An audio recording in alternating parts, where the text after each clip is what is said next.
This is the Vivo Nex, the closest thing we've seen to a truly bezel-free phone yet, barring perhaps the Oppo Find X, which is equally crazy. Should check out David's review if you haven't already.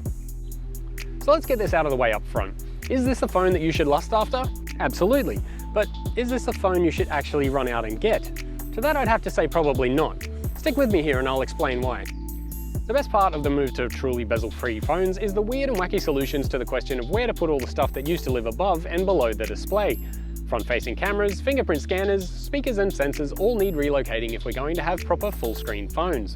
The Vivo Nex valiantly addresses those necessities in pursuit of the industry's bezel-free wet dream. It doesn't succeed on every front, and there are more than a few caveats you need to be aware of before you decide on importing one. But let's start with the good things. The screen on the Vivo Nex is a great start. It's really big for a phone that's barely any larger than the Pixel 2 XL, making the Nex surprisingly manageable. It has good white balance and the deep blacks and poppy colours you'd expect from an OLED display. The lower resolution display won't please everyone, but it, along with the battery saving benefits of OLED, help you eke out a little more from the 4000 mAh battery. I didn't have any issues with palm touch rejection, and even though it didn't get bright enough for my taste outdoors, it wasn't any worse than most phones. But there's a lot more going on here than just screen. By going very close to bezel-less, the Nex has had to shuffle around a bunch of components. The front-facing camera is perhaps the most exciting of these, as it is housed inside a small cavity on the top edge of the phone. When you launch the front-facing camera, it appears as if by magic, then retreats back into the frame when it's no longer needed. No matter how many times I showed this to someone, I was always asked to do it again. It's undeniably cool, but there's no doubt that adding a moving part to a smartphone is a pretty bad idea. The good thing about the camera mechanism is that I found it to be very resilient and sturdy, even if it is still very early days. I was intentionally rough on it, banging it on things and forcing it back into the frame to see just how tough it was. After a couple of weeks of abuse, I expect it could take some pretty decent battle scars before you have any problems with it. If you're worried about it breaking if you drop it, you probably have more to worry about from breaking the screen than the camera. But again, if it didn't move, it couldn't break. Because it's only needed for the front-facing camera though, you won't need to use it anywhere near as much as the Oppo Find X, which needs to elevate the entire top edge of the phone to access either camera and even to unlock the phone. If you're not particularly obsessed with selfies, you're going to have even less to worry about on the Nex. It's there when you need it, but out of the way when you don't. Plus, you'll know exactly when the NSA is spying on you in the toilet. The screen is also the Earpiece Speaker. There's a small vibration motor under the display that transmits sound waves through the whole screen. It's barely audible to others around you, around about the same as a normal in-call speaker, and the quality and volume is on par with any other phone. Because there's no face unlocking going on here, you'll also find a fingerprint scanner under the display. It works via a small camera that peeps through a cutout behind the screen. It's apparently better than previous scanners, but in practice it's just plain unreliable and still much slower than current capacitive scanners. Which begs the question, how much inconvenience are you willing to put up with to have something as futuristic as the Vivo Nex in your pocket? Using it feels like being part of a significant milestone in smartphone history, but it is still just a phone, and it brings with it a whole bunch of all too familiar smartphone problems. I'm okay with putting up with a dodgy underglass scanner for now, but it's pretty obvious why Samsung and Apple haven't used one of these yet. The Nexus Specs are top shelf, Snapdragon 845, 8GB of RAM, 256 of storage, Android 8.1 Oreo and so on, with the crazy performance you'd expect. But there's no IP rating for obvious reasons, no NFC, wireless charging or microSD expansion. These may matter to you or they may not, but they're pretty standard smartphone complaints. And this is a key point, the Nex is not a silver bullet. Vivo hasn't so much solved the problem as migrated existing problems into a new form factor. If you wouldn't buy a Vivo phone before, I wouldn't recommend you buy this one either. Case in point, the software.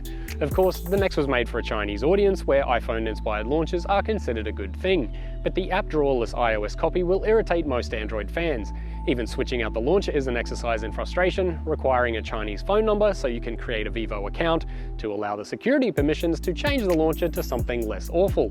It's pretty convoluted, and even if you go through all that, you're just going to have other problems to contend with. There's no Google Play or Google Apps out of the box, and while it's straightforward enough to force install them, even then you'll have issues downloading many other common Android apps. Notifications are also pretty patchy, so you'll just have to cross your fingers on that front. There's no Google Assistant shortcut, and not even a way to quickly access the settings unless you have an app icon on your home screen. There's also weird formatting issues with Latin characters and various other compatibility and reliability problems with many of your favorite apps.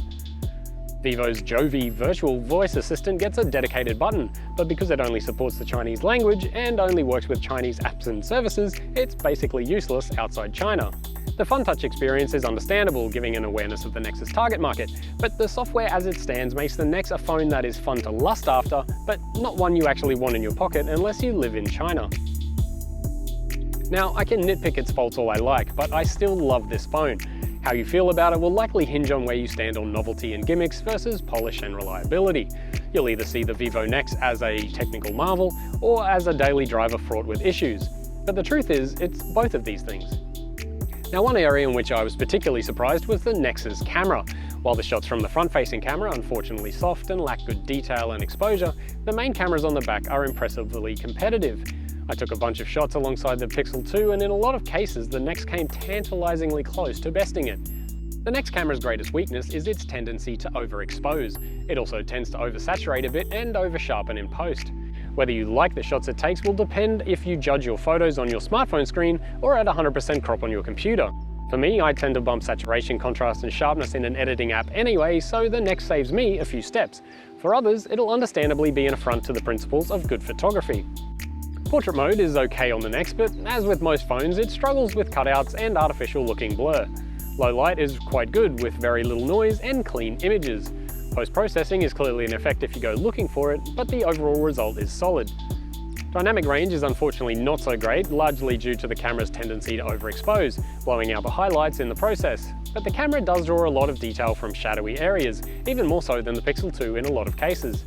Color reproduction is also very accurate, notwithstanding the tendency to bump saturation a little bit too much. There's also 4K video at 30 frames per second and slow motion at 1080p, and while video is stabilized, it's not quite as good as that found on the P20 Pro or Pixel 2. The battery is a little bit less impressive. At 4000 mAh, it's bigger than most, but despite the Full HD OLED panel, the Vivo sucks the life out of it a bit faster than I would like.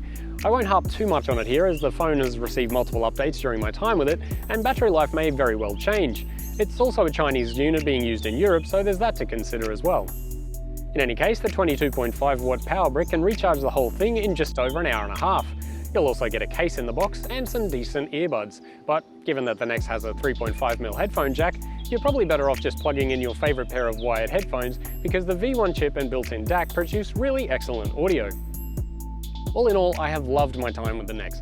Despite its futuristic appearance, it reminds us that phones are still phones, and they come with the same kinds of issues. Despite any misgivings, the Vivo Nex makes this smartphone experience fun and exciting again, and that is no small achievement.